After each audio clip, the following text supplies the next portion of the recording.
Les Bleus, trop facile. Justement, Kylian Mbappé qui nous a donné l'idée d'un débat. Peut-on déjà classer cette équipe de France dans l'histoire du grand livre bleu? La réponse de Kylian Mbappé qui répond non à cette question. J'ai été champion du monde, j'ai été vice-champion du monde et cette équipe ne l'est pas encore. J'ai toujours dit que les équipes les plus fortes étaient celles qui remportent des trophées. Donc peut-on déjà classer cette équipe dans l'histoire? Donc c'est non pour l'instant.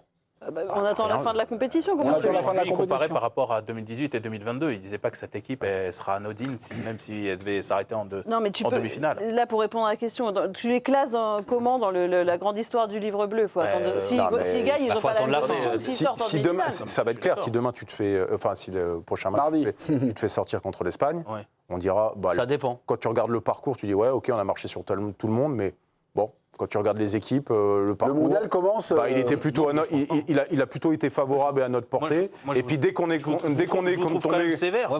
Si tu perds en demi-finale contre l'Espagne, tu vas. Non mais je vous trouve sévère parce que là on n'est pas sur le modèle Euro 2024 où tu vas en demi-finale.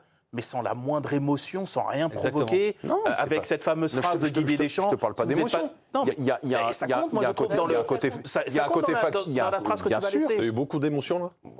Oui. Non, l'émotion, on parle. Est-ce qu'il y a eu beaucoup d'émotions? Est-ce que tu as eu peur pendant les matchs? À te dire, il y a eu un stress, tout ça. Si c'est l'émotion, c'était content de voir des buts. C'est ce qui te fait te dire, cette équipe-là, waouh. Bien sûr, mais c'est vrai. Mais moi, je pense que le vrai test, c'est mardi. On est d'accord là-dessus. Tu rentreras dans l'histoire si tu gagnes. Oui, mais le si tu perds, le style proposé, l'engouement qu'il y a autour de cette équipe, il y a plein de gamins qui aujourd'hui sont marqués, et pas que des gamins français, qui sont marqués par cette équipe. Il faut qu'ils soient validés par une équipe Chapouin, Dave aussi. Mais ça dépend. Je dis pas que c'est la même chose. Tu trouves pas que ça manque sur leur parcours là, d'être un peu bousculé par une équipe? Bien sûr, sur le côté un peu épique, le truc qui va. Tu prends un but, ça revient. Voilà, t'as pas le France-Brésil 86, tu la passes. Non, mais c'est pour ça, Joël, ça dépend. Elle arrive là, quoi. Ou le France-Espagne 2006 ou des choses. Elle arrive là. Oui, bien sûr. Je pense que. Moi, j'ai entendu quand même, parce que j'écoute, je lis, je me renseigne, que cette équipe de France, elle est escortée d'une réputation, vous l'avez entendu aussi, comme l'une des plus fortes de l'histoire. Vous avez entendu ça? Mais c'est les stats, ça. Non, mais tout va vite. C'est pas des stats. Non, c'est. Alors, est-ce que c'est un jugement trop hâtif? Tout va vite, on se rappelle plus de ce qui s'est passé. Sur l'un des plus gros potentiels, peut-être. Après, il y a du talent offensif, mais il y en avait aussi en 2021, du talent offensif. Il y avait tout le monde. Non, mais là, il y a de la stat aussi. Il y avait Griezmann, il y avait Mbappé, on est sorti contre la Suisse. Il y a la stat aussi, la fameuse stat là qu'on nous ressort. Mbappé, Dembélé, les premiers joueurs depuis le Brésil en 2002 qui marquent au moins 5 buts sur une phase finale de Coupe du Monde. Non, mais ça contribue. En revanche, moi, là où je suis pas d'accord avec vous, c'est que tu peux très bien te faire éliminer par l'Espagne, mais ça dépend comment tu te fais éliminer. Bien sûr. Tu peux te faire éliminer au tir au but ou par un carton rouge. Et l'émotion, tu l'auras.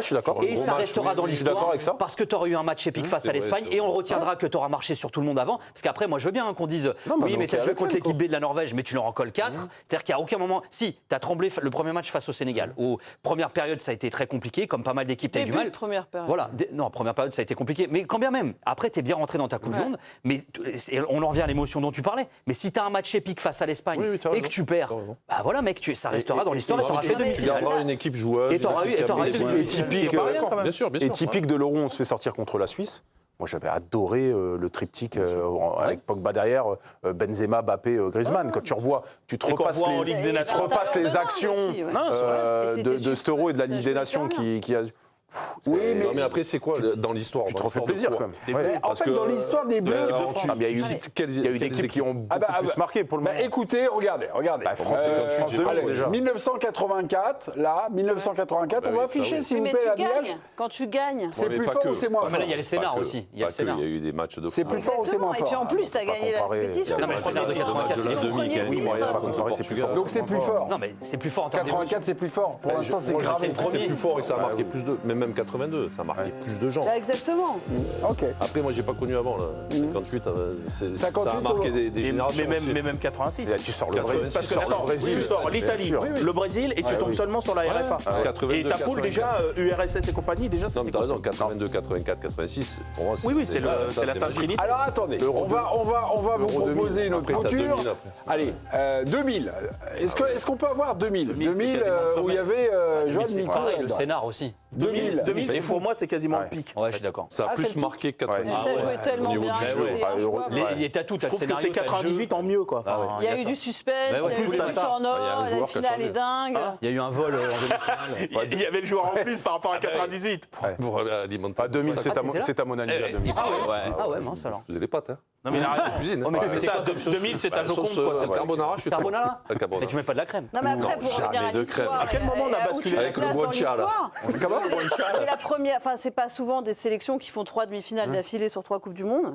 C'est arrivé au Brésil et qu'en Allemagne. Oui, mais cette équipe, ce sélectionneur que tu adores, Johan, jamais un sélectionneur n'avait fait 3 demi-finales d'affilée. Moi, je l'aime bien quand il fait jouer son équipe. Ça, c'est une manière de laisser une trace, que tu le veuilles ou non. Cette équipe, elle doit faire 3 demi-finales d'affilée, ça n'est arrivé à personne dans aucune. Cette équipe, elle est neuve. Quasiment. Il faut qu'elle dure un peu. Il faut qu'elle fasse un Euro et une prochaine Coupe du Monde pour qu'on puisse vraiment la juger sur l'histoire du calendrier. Attendez. C'est l'histoire d'une compète. Attendez, mes petits. Elle va s'installer dans l'histoire. Attendez, mes petits, parce qu'on a fait 95, on a fait 98, 2000. Ok, ça gagne. Bordel. Moi, il y en a 2006. Et oui, et 2006, ça gagne pas. Mais là, t'as le côté épique. C'est pas grave, il y a des matchs fantastiques. Voilà, là, t'as un parcours de dingue, t'as un côté épique. Même à partir des huitièmes. La poule est très difficile, mais elle rentre dans l'histoire. T'as des adversaires à chaque fois hyper compliqués. Non, mais elle rentre dans l'histoire. Tu les bats à la régulière. Elle rentre dans l'histoire parce que les poules sont difficiles. Avec un Zidane qui est en mode.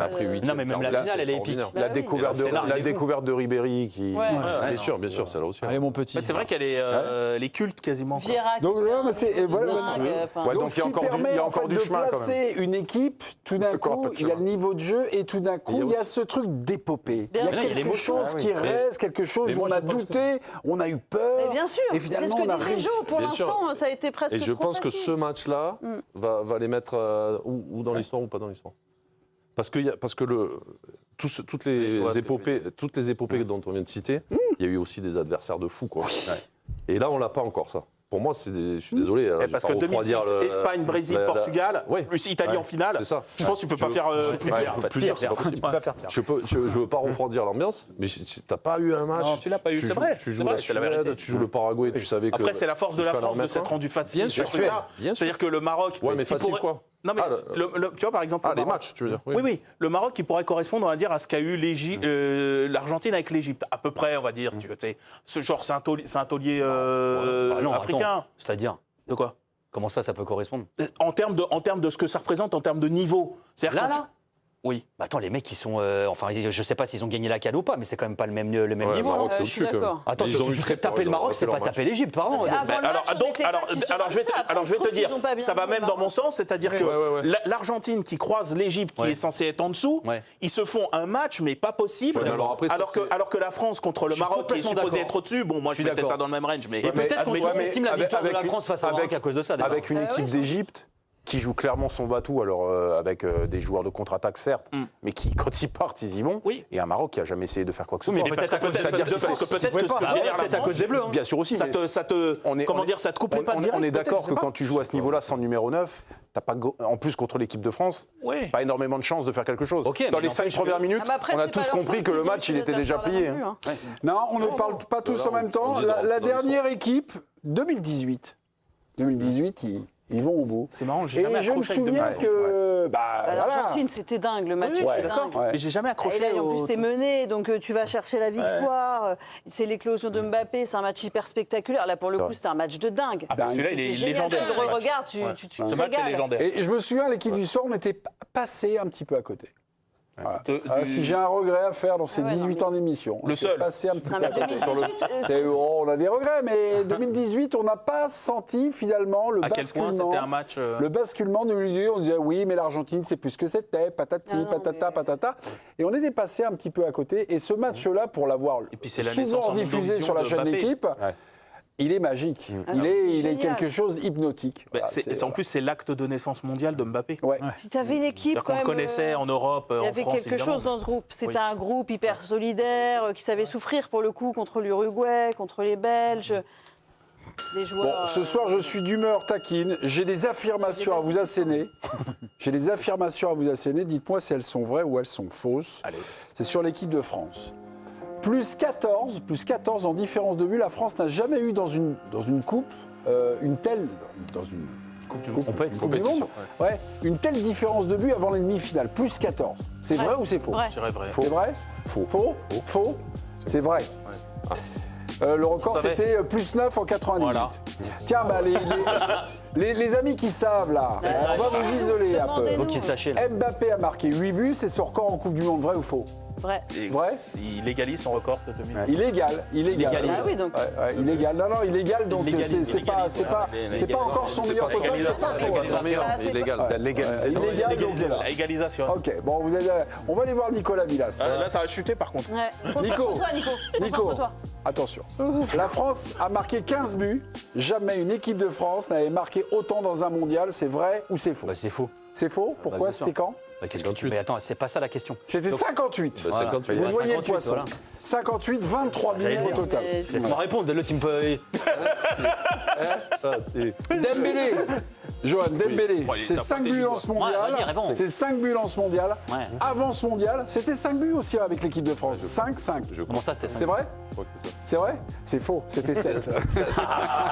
Il a perdu son immunité. Je pensais au 7 en plus. Ludovico Bragnac, le ministre de la Défense ce soir. La France reste sur 3 matchs au mondial d'affilée sans encaisser de but. C'est une première dans son histoire, dans un mondial évidemment. Rester donc en clean sheet, 3 matchs consécutifs dans une Coupe du Monde. C'est une première, c'est vrai ou c'est faux? Regardez toutes les Coupes du Monde, comment?